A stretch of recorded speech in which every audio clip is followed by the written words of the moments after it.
Bonjour à tous, bienvenue dans cette nouvelle vidéo faisant des mathématiques malgré le confinement. Aujourd'hui, nous allons aborder un sujet particulier, nous allons parler des dorums sanglantes. Les dorums où il y a beaucoup de sang. Voilà. Non, en fait on va parler de Pythagore. Mais oui, une dorum sanglante, c'est une Pythagore. Voilà, je sens que vous avez envie de voir le menu d'aujourd'hui.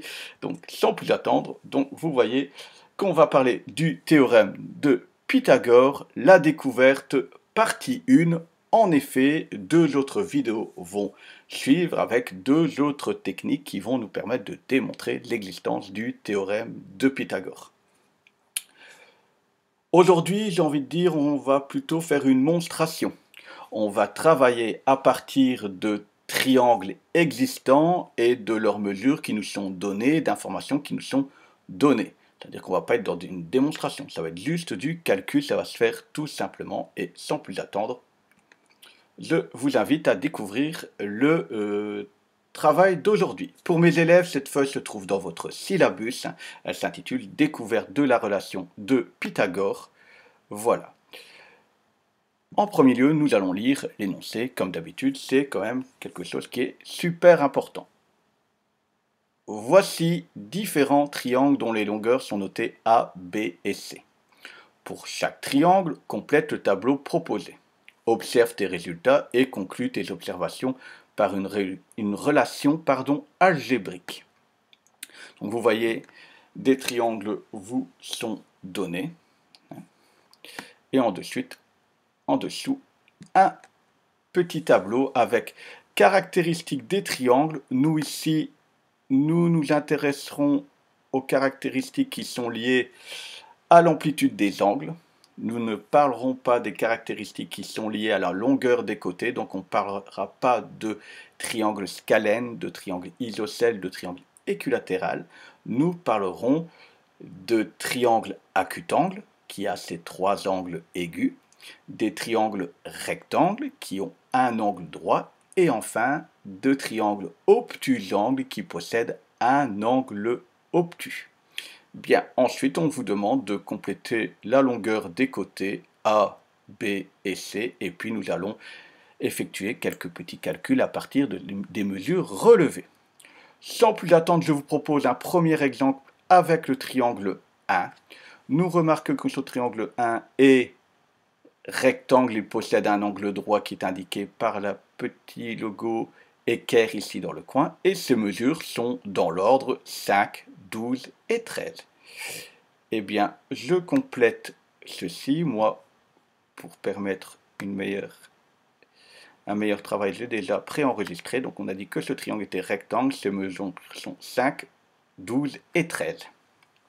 Ensuite, dans les colonnes suivantes, ce n'est que du calcul. On vous propose dans la première colonne de noter la deuxième puissance de A. A au carré. A au carré, donc 5 au carré, 5 fois 5, 25.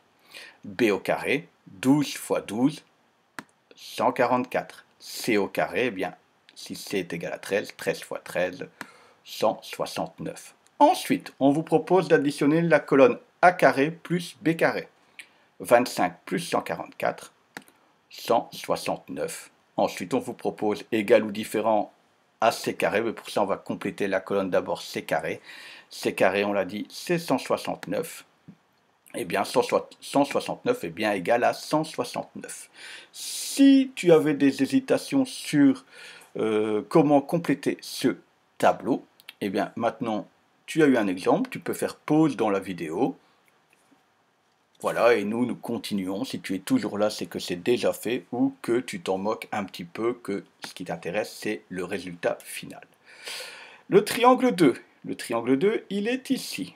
Alors, au niveau de ces angles, c'est un triangle qui est acutangle. Tous ces angles sont aigus. Et puis, nous avons des petites indications qui veut dire que ce triangle est équilatéral, que ces trois côtés ont une longueur de 2,5 cm. Donc, nous l'avons dit, c'est un triangle acutangle. Ces trois côtés mesurent 2,5 et donc on va élever chacun de ces côtés au carré. 2,5 fois 2,5, ça nous fait 6,25. Bien. A carré plus B carré, donc 6,25 plus 6,25, ça nous fait 12,50, donc 12,5. C carré, c'est toujours 6,25 et donc ici, nous n'avons pas d'égalité.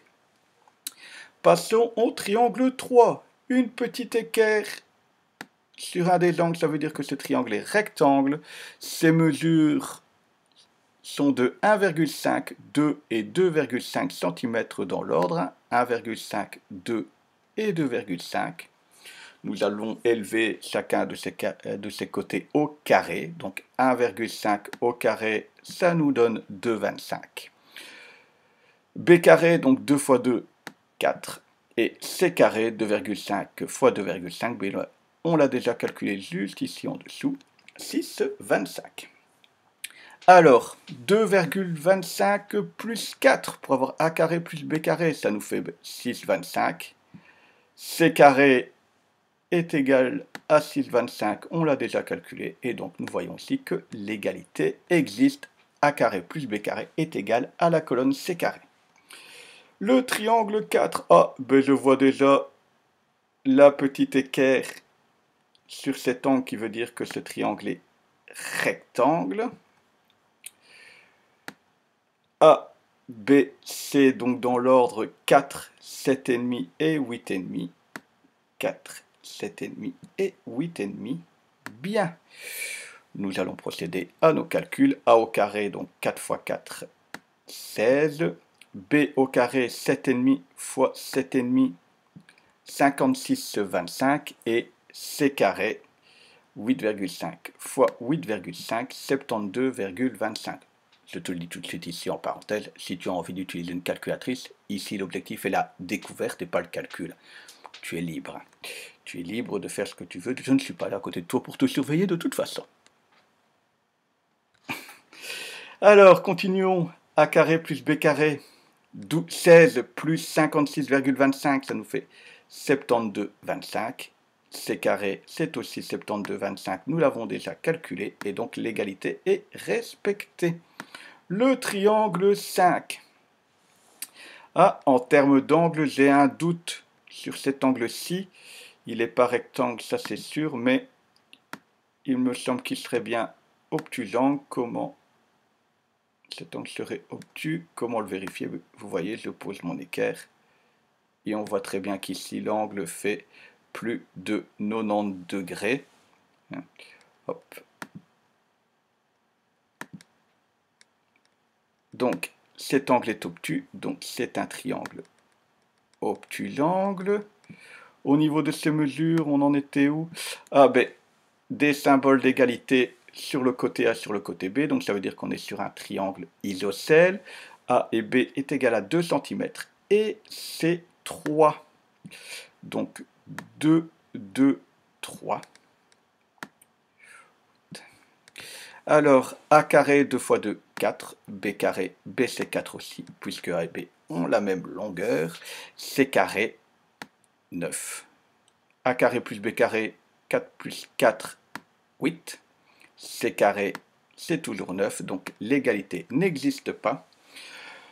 Il nous reste le dernier triangle. Vous allez voir plus tard dans les leçons que c'est un triangle super célèbre qui a inspiré beaucoup de choses, notamment dans les corps de métier tels que la maçonnerie. Donc ce triangle est bien un triangle rectangle, il y a le petit symbole d'équerre qui vous est fourni, et ensuite ses côtés dans l'ordre alphabétique, donc 3, 4, 5. A au carré, donc 3 fois 3, 9. B carré, 4 fois 4, 16. Et C carré, 5 fois 5. 25, il nous reste à additionner A carré plus B carré. Donc 9 plus 16, 25. C carré, c'est 25. Et puis, on a bien l'égalité. Alors, il est temps de faire quelques petites observations. Nous remarquons ici que dans certains cas, A carré plus B carré est égal à C carré. Ça apparaît, je ne dis pas de bêtises, 4 fois ici, ici, ici et ici. Alors, regardons sur les autres colonnes si un indice pourrait nous être donné sur qu'est-ce qui influence cette égalité. En termes des mesures, on a changé assez souvent de mesures pour que ce ne soit pas les mesures qui influencent. Par contre, les mesures des côtés, la longueur des côtés. Par contre, si je regarde le nom des triangles, on remarque que notre 4 cas de figure se passe toujours sur le même type de triangle, sur le triangle rectangle. Ici, ici, ici et ici.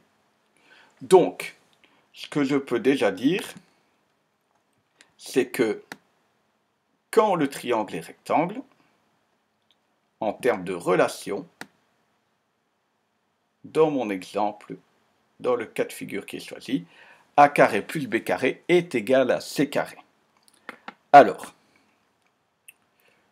ce c carré, il a quand même un rôle un peu particulier. Si on regarde dans les 4 cas de figure, 5, 12, 13, c'est le plus grand côté. 1, 2, 2,5, c'est le plus grand côté. 4, 7,5, 8,5, c'est le plus grand côté. 3, 4, 5, C est encore le plus grand côté. Donc, ça voudrait dire que le carré du plus grand côté est égal à la somme des carrés des deux autres côtés. Comment s'appelle ce grand côté? Comment Pythagore a réussi à énoncer son théorème? Tout ça, nous le découvrirons dans les prochaines vidéos. Je te dis à tout bientôt. Prenez soin de vous et de vos proches. Ciao, ciao! Et si cette vidéo t'a aidé, n'hésite pas à t'abonner. Je te mets aussi un lien vers une vidéo qui explique comment calculer des racines carrées grâce à sa calculatrice. Ce sera important pour la suite. Et ensuite, une petite vidéo un peu plus ludique, la vidéo du samedi. Allez, on se dit à tout bientôt.